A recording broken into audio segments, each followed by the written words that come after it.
mommy? Is she on yet or no? Not yet. By the way, I like this farm in the background. Very professional. Yeah, it's not even a screen. It's the real thing. Wow. Um,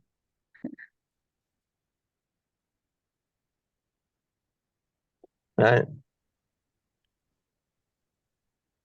I just took Ruthie to her. I have to make you. Actually, let me make you the host. Okay. sounds good. Let's see. Make Elisheva the host. Okay. I think you're good now. Can you do stuff? Yeah, no, I'm good. Yeah. Oh my gosh! Look who we have here. We have Harley. That's impressive. Harley, how you been?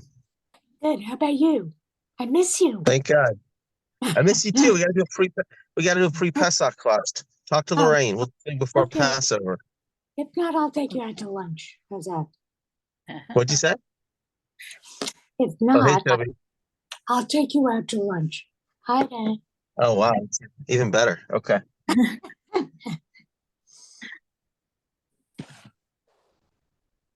Hello, Audrey. Good to see you. Hi. Hi, Rabbi. How are you? Good, good. I'm jumping around the pool this morning. I had my exercise. I can That's testify to that. Yeah, you're Oh, you right. did. Okay. Toby saw you. Yeah? I was in that class today. Yes, yes. Susan wasn't available to walk with me. I said, you know what? We're going to do something different today. Right, So, right. That's good. it's a hard class. It sure is. It sure is. She keeps you going the whole time. Yep. Yes, yes. How are you, Elisheva? Thank God. Doing well. How's the baby? She's good. I just put her to sleep, so Oh, Oh, perfect my- timing. We got Diane all the way. We got Softer there. What's up? Oh. Oh, you got the baby. The baby.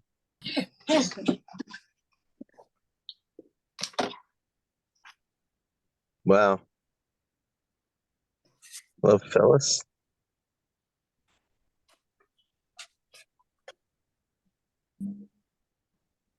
Got Dinah. We got Meryl. We got the A team here. This is impressive. Everyone's on. Am I a member of the A team? No, I'm just kidding. Jack Who Jacob. just said something? Who's that? Jack Jacob. Oh, Oh, nice. who's that? Nice. From the Bass Jacobs represent. Jack Jacob. Oh, Bass Jacobs. Nice, nice, Oh, nice. Jack Okay.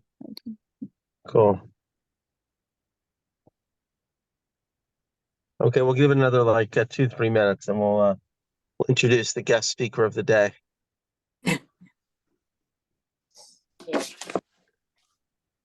We're going to get out and get back in again. Something's wrong here. Okay.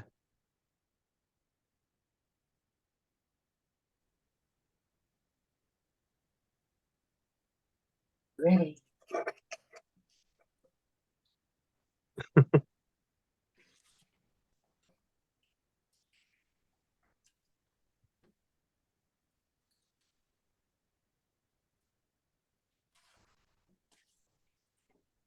Oh my gosh, we got Connie Kirshner. We got Aunt Connie on here. What a party! I'm so excited, Elisheva. I'm stopping my video because Bailey's coming in here to do school, but I'm listening. Okay, thanks. Okay.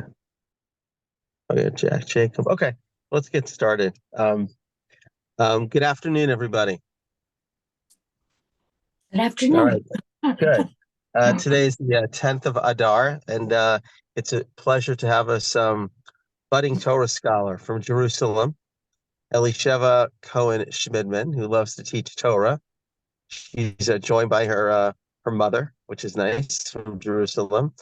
And Elisheva right now is currently living in Yerushalayim with Yaakov Moshe and Miriam Chaya. She is teaching at TVA. She's studied at Tagel, graduate of Stern, loves to learn Torah, but most importantly, a good person, and you give us a lot of nachas. So Amen. thanks for joining us. And she's going to give a share today on what we can learn from Haman. So without further ado, Elisheva is on. Okay. Okay. Okay, thank you. It's nice to see everyone, and hopefully I'll see some of you when we're back for Pesach. We're looking forward. So today I want to learn together another layer of Megillah Esther. I'm sure many of you have learned Megillah Esther before, and each time I find that there are new layers to unpack. And this one I want to focus on stems from repeated language that comes up in the Megillah that I think can tell us about a broader theme in the Megillah. So I don't know if you've read the Megillah yet this year. It always is, I feel like requires every year we do the same thing, but it always requires us to do some repetition to actually remember it. So did anything come to mind, words from the Megillah that seem to be a little repetitive, seem to come up throughout the many prakim, the chapters?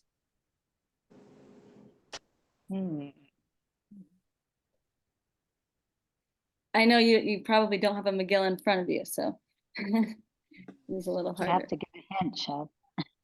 Okay, well, I'll share my source sheet momentarily, and then the answer will be revealed. There's one thing that's everyone knows is not mentioned. What's not mentioned in the Megillah? The name of God. Right, the name of God, which is we're not going to discuss today, but says a lot about what the Megillah is trying to teach us, and the hidden hands of God in our lives. But today I want to focus on two other repetitive phrases that we may not always focus on, but that I think can be very important. So I'm going to share my screen. 1 second. Okay, so does everyone see the shared screen? I'll make it a little bigger. Yes. Okay. So I was learning the Megillah this year, and it struck me that the word, I'm going to translate it, but doing things quickly, the idea of haste comes up a lot throughout the Megillah. So to give some examples, the letters, Achashverosh sent out letters to all the provinces about the day that the Jews were going to be killed. And it says that the letters were sent out to Fufim, like they were pressed, they were hurried.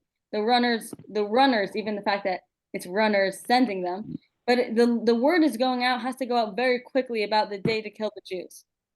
Another example, we'll skip the green for now, to focus on the yellow.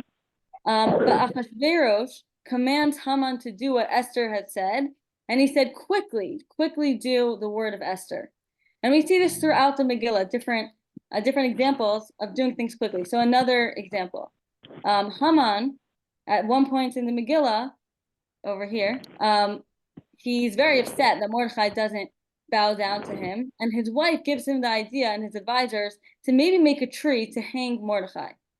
And you would think, okay, you have an idea. Well, it takes us some time to actually put it into action. But Haman, no, right away that day, immediately makes the tree to hang Mordechai. Another example, right? Achashverosh, at one point in the Megillah, remembers that Mordechai was never rewarded. And so Haman happens to be standing right there and gives him the idea of how to reward, at that point he doesn't know it's Mordechai, but he gives him the idea of how to reward one of his servants. And Achashverosh says, again, this is Achashverosh woke up in the middle of the night, the Megillah says, and was struck by, wow, like I can't believe I never rewarded Mordechai for saving my life. And right then Achashverosh tells Haman, Maher kachas halavush, quickly go do the preparation to whatever reward you said, right, to bring Mordechai across the streets and in the royal garb, so to quickly do that. And we see this over and over. I won't go through all of the examples, but if you look at all of the yellow, are all examples of when the idea of haste comes up in the Megillah. And even near the end, again, it says when Haman is finally hanged, it says it was on that day. Like right away, once they decided to hang him, they did it right away. So what's interesting is when I don't know if you picked up from the examples that I gave, all of the examples where haste is mentioned, it's specifically regarding Achashverosh or Haman, which is a little strange if you think about it, because if anyone would be in a rush, right, you would think anyone would want to get things done quickly. It would be the nation who has literally a sword on their neck, who has like a deadline for when they're going to be killed. And yet we don't see that word of doing things quickly, of haste, regarding the Jewish people at all. You could say the one time it is mentioned is with Esther. Esther tells Achashverosh to come to the party today. So, okay, she's focused on right now. But if you think about it, that the first party is only a setup for the second party, where she says, come to my party tomorrow. So even that is not a real focus on the here and now. It's not a real focus on doing things quickly. And again, why? Like, why do we see this idea, this concept only regarding Achashverosh and Haman and not the Jewish people who we would most expect to find it with?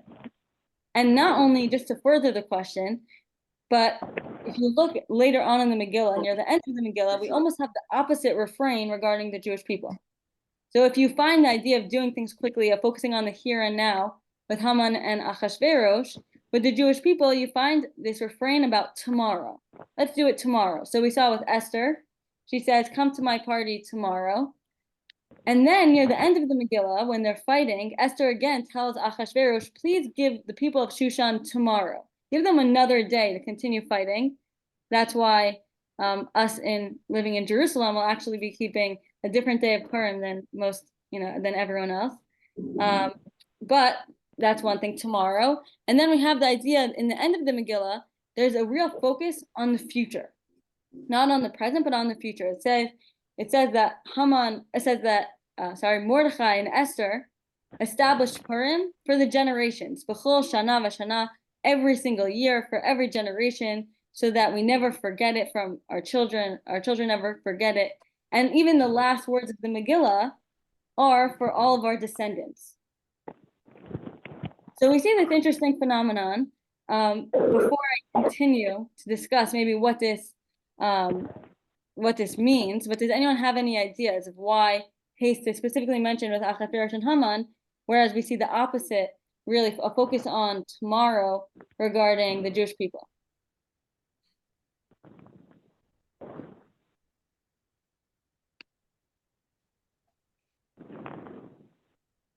Or any questions are also welcome. I have a thought about the tomorrow and the Jewish people focusing on tomorrow, but not about the haste. Okay, you could still it might tie in. Right. So the tomorrow I have read and recently heard some discussion about is referring to Yemei HaMashiach. And so that's the focus, bringing Mashiach. And I believe Purim is the one holiday that is supposed to continue even after the days of Mashiach, if that's correct. Right. So that's a good point. There's definitely Machar could be a reference to the times of Mashiach. And we know that as a people, we very much are always anticipating the Mashiach and the end of days in that way. But I actually want to focus on Machar in the more literal sense. Literal as in tomorrow, but the future, not necessarily only like limited to the times of Mashiach. So before we go into this idea, one more that I want to bring up, another word that comes up a lot, I'm going to skip for a tiny bit, is anger. It's another common theme in the Megillah. We see that Achashverosh gets extremely angry when Vashti refuses to come before him. And then we see Haman, also the word of Chema indicates an extreme anger, not just, oh, I'm angry because I'm upset, I miss my bus. This is a Chema, like a burning inside type of anger. We see that Haman is extremely bothered by the fact that Mordechai doesn't bow down to him, so much so that he wants to hang him. And we see with Achashverosh again gets angry multiple times in the Megillah. And it's interesting to note, again, a similar parallel, I guess, to the first refrain, but that it's only mentioned in reference to Haman, Achashverosh, once regarding Bigtan and Teresh, but never regarding Esther or Mordechai. And so to repeat the same question, it's so strange. Our lives are on the line here. So if anyone should be getting upset, it should be the Jewish people. Why do we only see anger in reference to Achashverosh and to Haman? So I want to take a look. Sorry for the quick movement of the screen.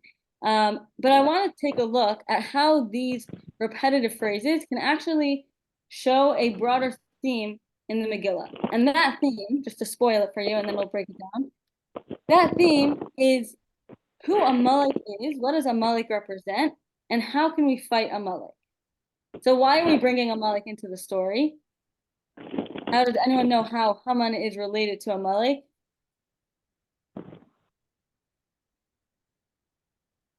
Won't put you on the spot. But we see that Haman, if you look at the first source, we see first of all that Amalek stems from Esav, Yaakov's brother. And then in another source, it gives the lineage of Haman, and it continues, it says Haman Hamdasa Agagi, and then it says Bar Amalek, the son of Amalek, and then continue on, again, ultimately stems from Esav. So we see that Haman, I want to look at Haman not in the sense of just Haman as a lone figure, but really as representing Amalek as a whole. And we see that we could do that because his lineage, he descends from Amalek and from Esav. So what are the characteristics of Amalek? Right, in this Shabbos, we're going to be reading, a mitzvah d'oraisa, a small part in the Torah that describes destroying Amalek, and we say we can't forget. We have to destroy even the memory of Amalek.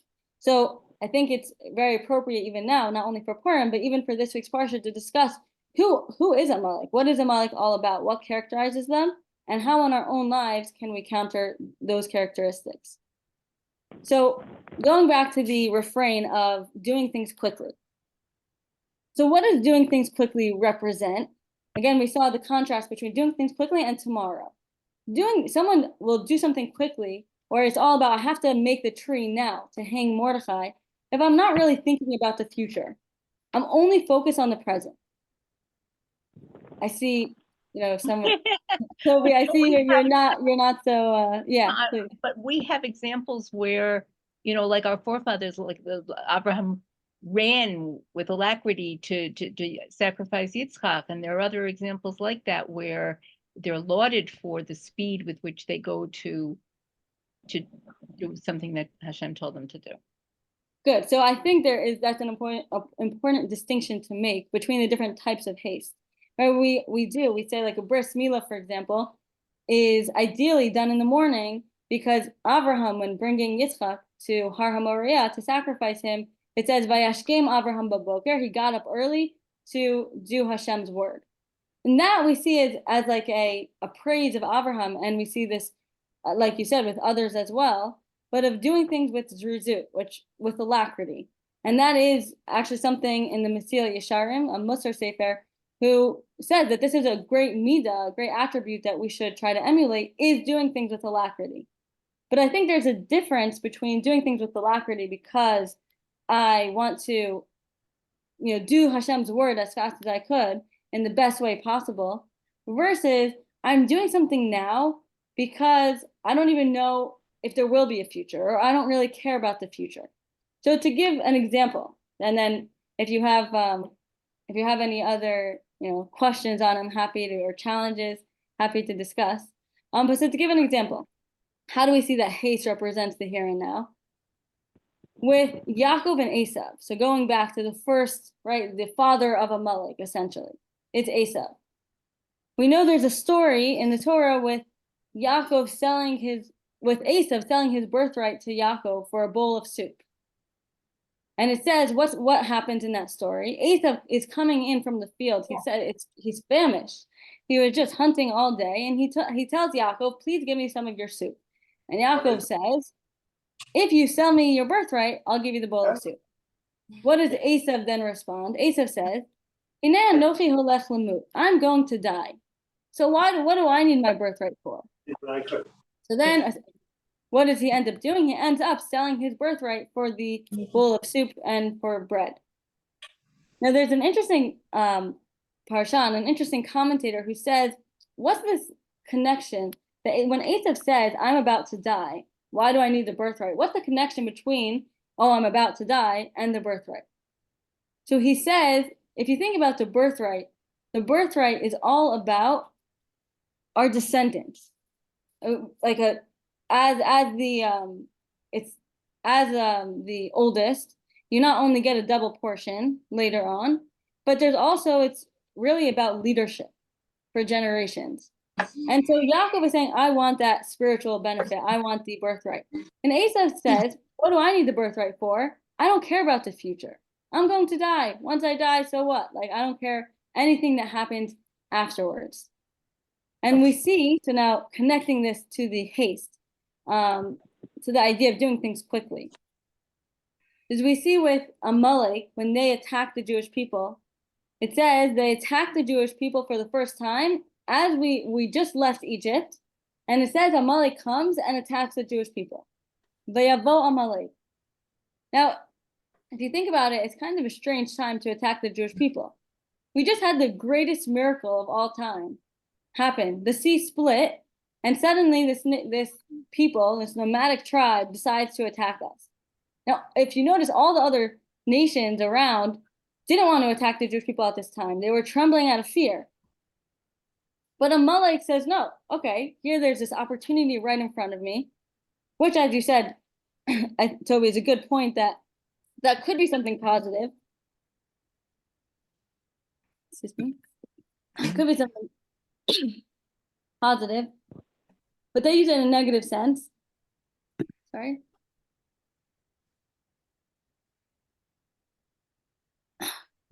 To go and try to defeat the Jewish people. Said they do it with alacrity. Sorry. Okay. Quickly. Okay. So just to put that together, if you look, how do we know that again counters the idea of looking towards the future? Is that Moshe Rabbeinu, when he tells the Jewish people to fight against Amalek, he says, go fight Amalek tomorrow. Go fight them tomorrow, which is strange. They're about to attack us. Why don't we just respond right away? I think it reflects this idea of Amalek, that Amalek is so focused on the here and now. I want whatever is right in front of me, and I don't care about the consequences for the future. I heard in the name of Yal Ziegler, who describes Amalek based on many prakim in Navi and Shmuel and in Shoftim. Amalek is this nomadic tribe. They don't have a land of their own. They feed off of other people. What do? They attack people, especially when they're weak. They attack them, take the spoils, and then leave. You never see them building. You never see them investing. You never see them planting. And actually we see in Sefer Shoftim the exact opposite. It says that Amalek comes, and they totally destroy the produce of the land because they take it for themselves, and they do it in a way that's destructive for the land, that no one else can benefit from it. Because they're all about, what do I want now? What are my desires now? Oh, I want food. I want spoils. So I'm going to attack someone else. Take it, because why not? And I don't need to invest in the future at all. Which is very different from the Jewish people. Moshe is telling the Jewish people, no, we are about investing. We're about planting. We're about sowing the seeds for the future, and we don't just focus on the here and now. And we see this in a beautiful way that comes up in the Megillah, where when Haman has this plan to kill the Jewish people, he specifically says in the letter that Ushlalam Lavos. So feel free, everybody, on the 13th of Adar, to kill their Jewish people and take their spoils. Now, in contrast to that, in the end of the Megillah, when we fight back to protect ourselves, it says twice that we do not take the spoils of the other people. This is the underlined over here. We did not take the spoils. So while Amalek is very focused, and I think going back to the idea of haste. So if you look at haste as I'm doing things now because I don't really care about the future, which again could be sometimes used positively, but here I think in the context of Amalek, and as we see from the other stories, is really about doing things now because I want it, so I'm going to do it. I want spoils, I want the Jewish people to be killed, I'm going to quickly make that happen. Which reflects this idea of Amalek, of just focusing on the here and now. And I think an important lesson that stems from this idea is for the Jewish people that, yes, it's important to focus on the present, to be in the moment, to be in the here and now, and to do things with alacrity. But at the same time, we're not a people that just focuses on the here and now. We always have an eye towards the future, towards the greater consequences of our actions. And this is brought back beautifully to Haman in a very interesting midrash that I only came upon recently. The midrash tells the story of basically Haman and Mordechai's backstory.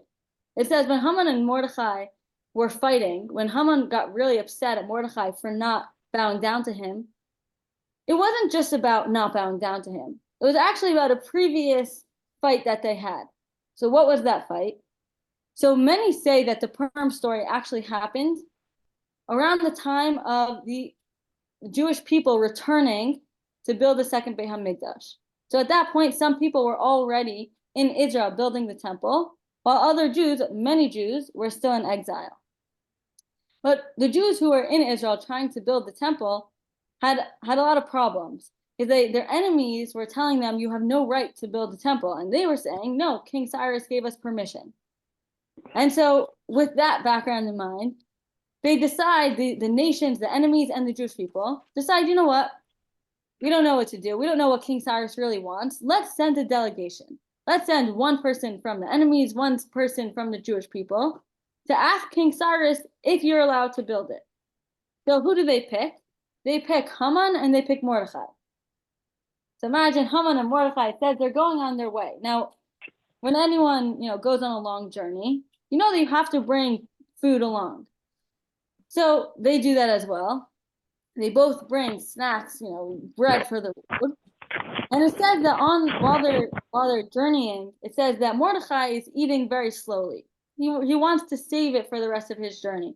Meanwhile, it says Haman, it says just takes the whole thing, eats it all, and then doesn't have anything left. And so then they continue walking. It's a very long journey. And at one point, Haman is getting hungry again, and he tells Mordechai, he says, "Oh, can you give me some of your bread?" Very reminiscent of the whole Yaakov and Esav episode with the lentil soup and the birthright. So he says, he says, "Please give me some of your bread." And Mordechai says, "Look, like we both brought the same amount. Like you just have to be more careful next time." And Haman's like, "No, please do it." So then Mordechai says, "Okay, I'll do it if you sell me. I'll give you some bread if you sell yourself to me as a slave." Okay, so they're like, "Okay, we have no paper. What are we going to do it on?" They write it on the bottom of his shoe that I, Haman, sell myself to Mordechai as a slave. Now, fast forward to the Purim story.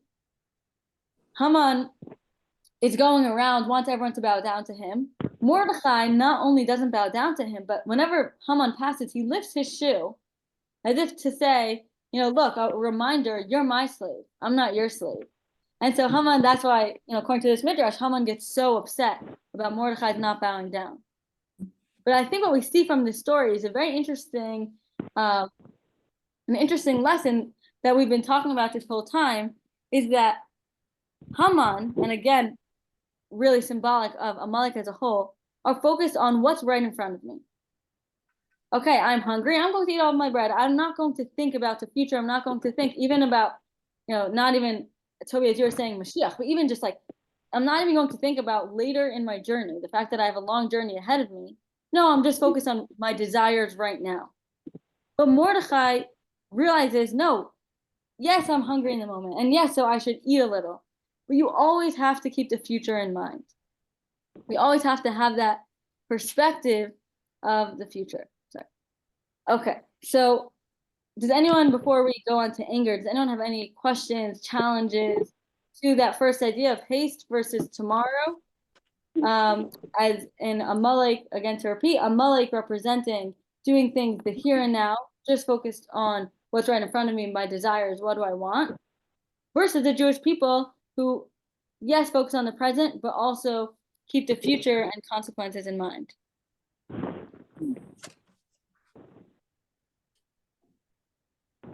It's okay if there are challenges. I'm happy. Hey, Chev, Yeah. or should I say Mrs. Shmidman? I was with Ruthie, but did you mention about the Yehoshua's battle against Amalek? With the first one, and Shemot?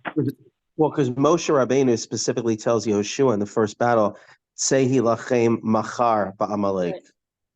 Yeah. You know, so there's definitely an emphasis that battling Amalek involves not being just focused, as you say, on the here and now, but understanding that we have, you know, there's a larger mission kind of at stake here.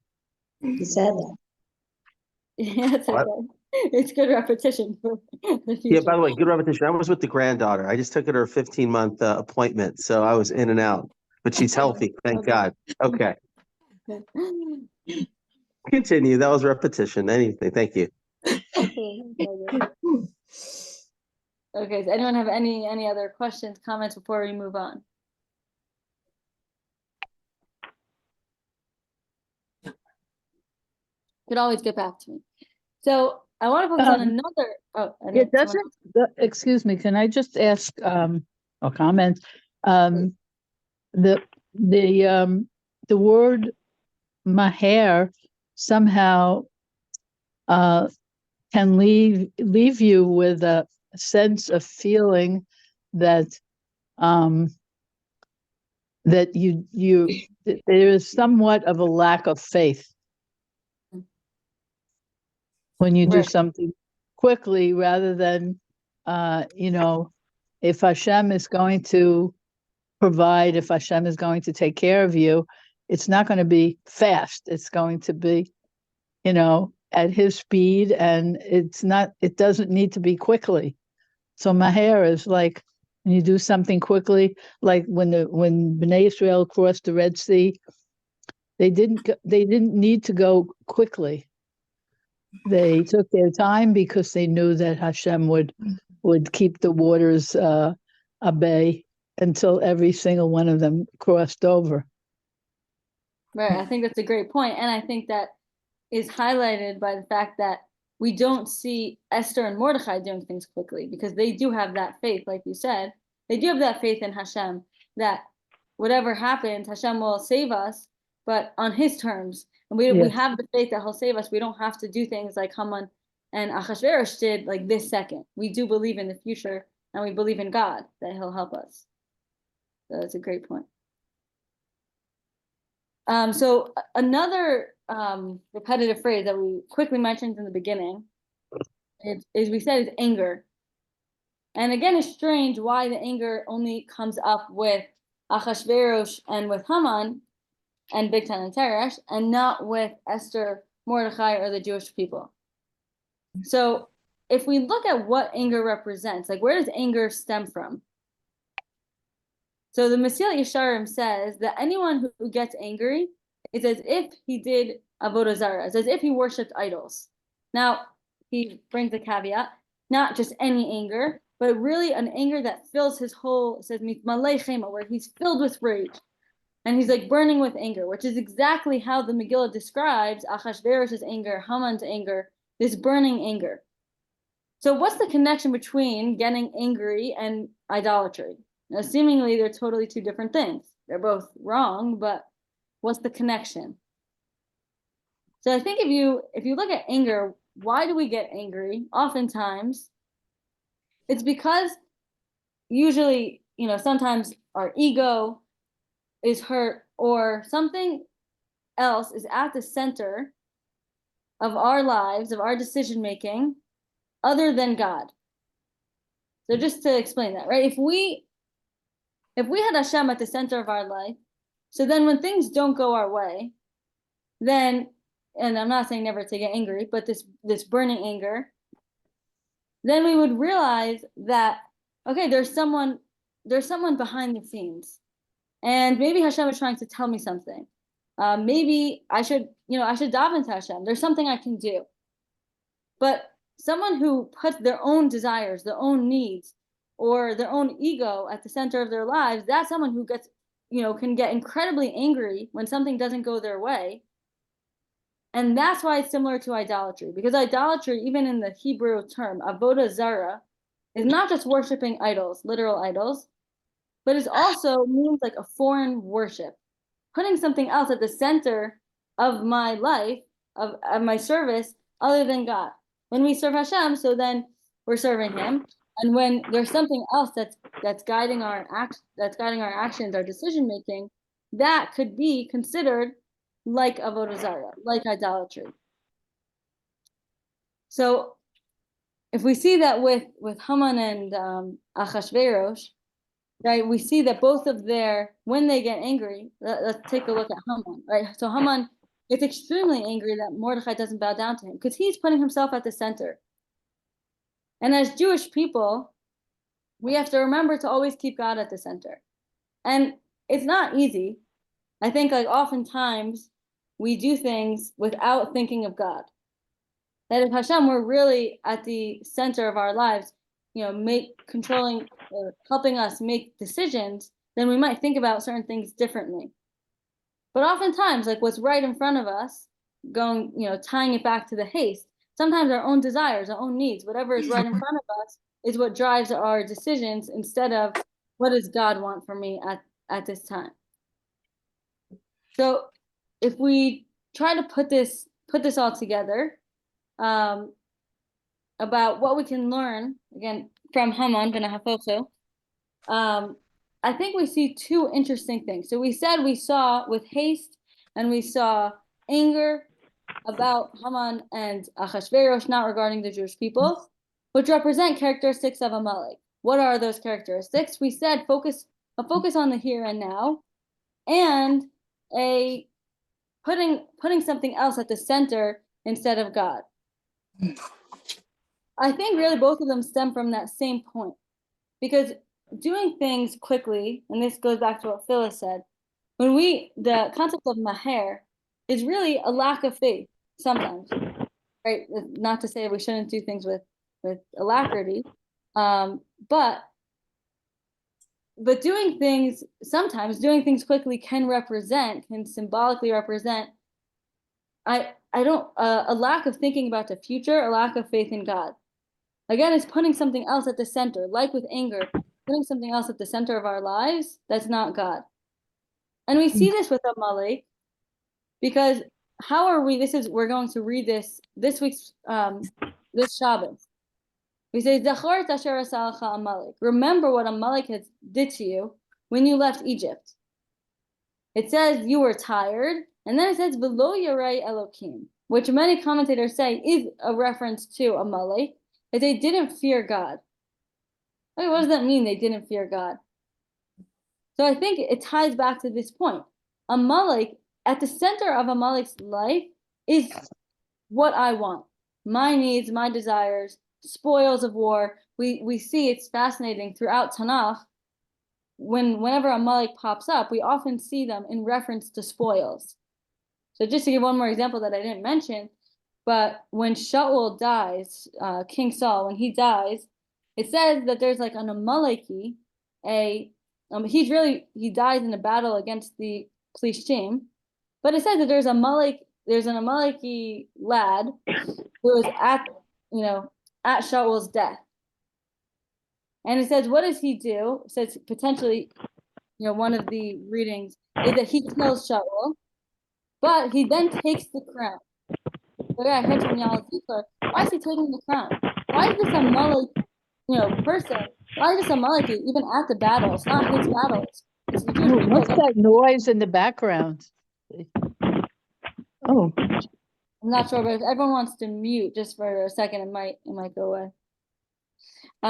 So. oh.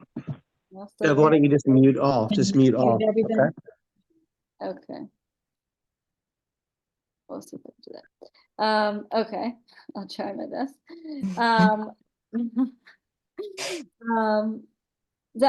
Right there, he takes the crown because that is what Amalek is all about. He was at the battle to begin with just for the spoils. It wasn't his battle, but he was like, "Oh, there are going to be spoils there. Great, I'm going to go to the battle to see what I can find." And so we see Amalek is really just about what do I want, what do I need, what do I desire, without any concept of God in their life. And and part of the reason maybe it's so important to remember Amalek is we have to remember how dangerous that mode of thinking is. As we saw with, in the Megillah, but also we see just, in our daily lives, if God isn't at the focus, if it's just about what I want and what I need, then it's very easy to go astray and for that to be taken in totally the wrong way. Elisheva? Yeah. Sorry. Isn't there some sort of I don't know, example that we used how to tell a person's personality? You look at Kiso, Koso, and Kaso, Right. and it seems to me like that Haman and Amalek fits the bill perfectly. Right. That is true. They party, they drink, they have, they're interested in spoils and money, and they're angry. Right. It's a great point. Phyllis is referencing there's a Gemara, as explained, that describes how you can tell a person's character, and it is true, right? The anger is definitely the anger also, and their wealth and their party says a lot about them, and you see in the Megillah how we're trying to do the opposite.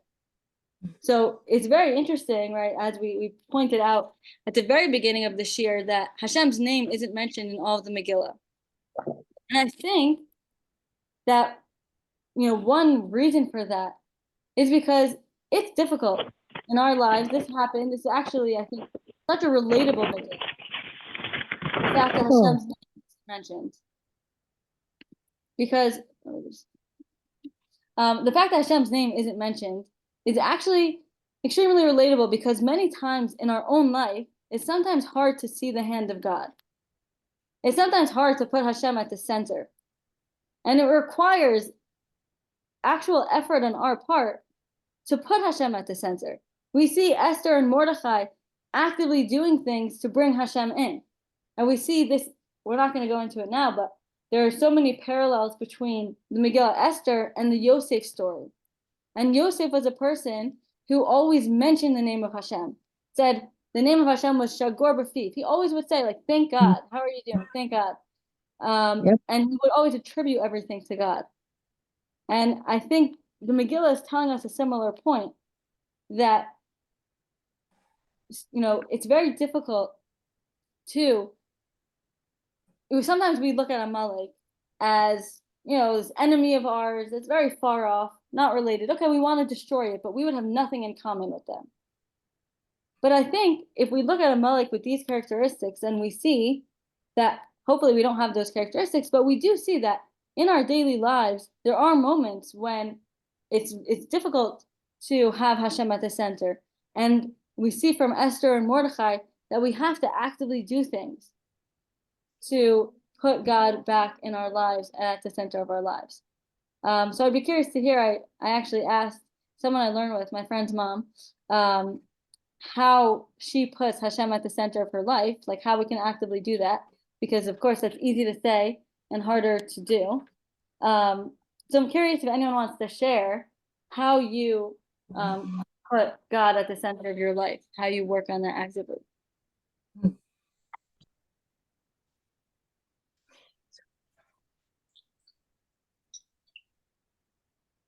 Complicated question. Yeah, definitely a complicated question. I'm looking for advice.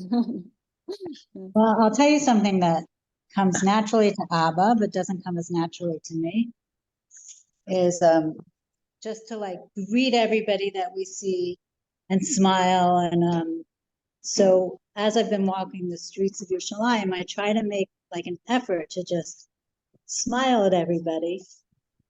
Like then you're seeing God in the other person. So I try to learn from your father. Okay. There's an interesting, I didn't show you, but at the last source that I was going to show, was just an interesting connection that someone pointed out between like loving God and our relationships with other people. So he mentioned that this is Rabbi Reuben Leichter, a rabbi in Israel, and he says that loving God is like we said, making Hashem central to you. Our life revolves around God. Because sometimes when we give to other people, we're really doing it like because it benefits us. But true love is doing something because we actually care about what the other person wants, and not just for our own needs. We care about making the other person happy. And he said, so he brings that says the same concept holds true for interpersonal love.